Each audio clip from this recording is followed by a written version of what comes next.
Fala galera, beleza? Eu sou o professor Paulo e hoje vim trazer para vocês 5 mitos sobre a ditadura militar brasileira ou regime militar brasileiro. Então já vai dando seu like, se inscrevendo no canal se você ainda não é inscrito, clicando para receber as notificações no sininho e bora lá!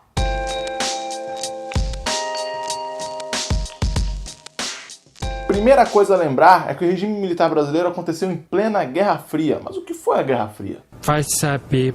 Para quem não lembra, a Guerra Fria foi um momento histórico depois da Segunda Guerra Mundial, onde Estados Unidos e a União Soviética disputavam a hegemonia mundial. Eles disputavam literalmente em tudo: armas, tecnologia, espaço, mais armas, esportes, armas e assim vai. Nesse momento, os dois sempre mexiam em seus pauzinhos para que alguns países viessem ou permanecessem do seu lado, é claro. É nesse contexto que acontece a nossa era militar brasileira. Mas tem muita coisa que é falada que não são bem assim. Então, vamos logo. Primeiro grande mito: a esquerda armada lutava pela democracia. É o seguinte, eu não estou falando que a esquerda toda, ou todo mundo que era oposição não queria democracia. Eu estou falando da esquerda armada, da luta armada. O exército estava se apossando do poder literalmente com armas e tanques de guerra nas ruas. Os adeptos da guerrilha já não acreditavam mais no diálogo e se inspiravam em exemplos como de Fidel em Cuba ou Mao na China. Com o tempo, com uma série de derrotas, com a anistia dos exilados, aos poucos esse discurso foi mudando e muitos colocaram-se como ferrenhos defensores da democracia desde o início. Não é verdade. Segundo mito: só a esquerda provocava terrorismo. Durante todo o regime, militares chamados de linha dura promoviam ataques contra locais que eles consideravam de esquerda, como teatros e editoriais de jornal. Eles também faziam isso para culpar grupos de guerrilha. Como exemplo, temos o atentado ao Rio Centro e à OAB,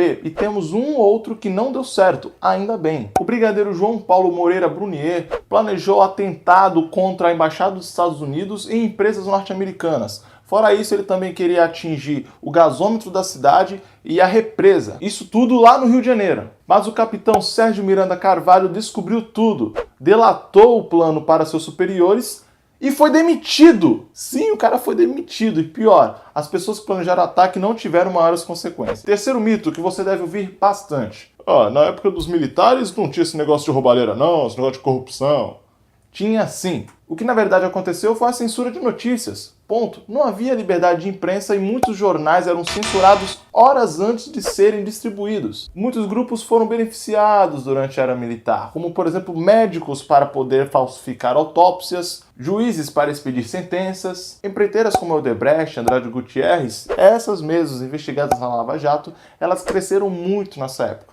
Isso porque elas fizeram um grande acordo com o governo brasileiro, que proibiu empresas estrangeiras de trabalharem, de fazerem construções de obras públicas. Obras como a Transamazônica, a Ponte Rio-Niterói, Itaipu, Tucuruí, Angra dos Reis, prédio da Petrobras e muitas outras. Aí, meu amigo, foi muita festa. Isso só para citar alguns casos. Quarto mito: a ditadura militar foi branda ou foi uma dita mole. Usa esse argumento quando compara o regime militar brasileiro com o chileno, com o argentino, por exemplo, que matou muito mais gente. Para começar, no regime militar havia tortura e assassinatos políticos, que apesar dos generais negarem, eles não eram apenas omissos, como também autorizaram a criação do DOI-CODE. O DOI-CODE fez a perseguição, tortura e assassinato uma política de Estado. Usa o argumento também do Congresso ter entrado em recesso poucas vezes, nunca ter sido fechado por completo, mas tem um negócio que eles não falam geralmente. Antes, 173 deputados foram cassados e 509 opositores perderam seus direitos políticos. Os generais faziam questão de tudo parecer na legalidade. Foi assim que ocorreram os atos institucionais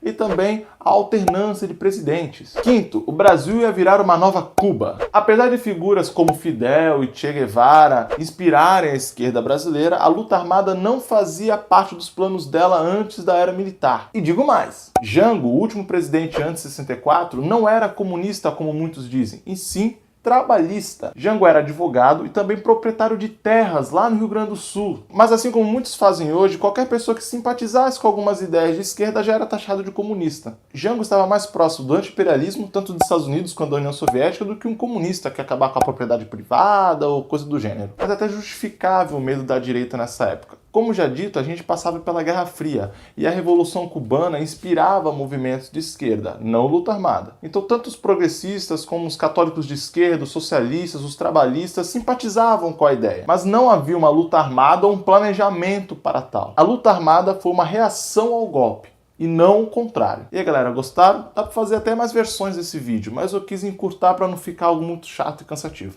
Se gostou, já sabe o que fazer, né? Dá um joinha, se inscreva no canal se ainda não é inscrito, clique nas notificações, compartilhe o vídeo, me siga nas redes sociais e até a próxima. Tchau!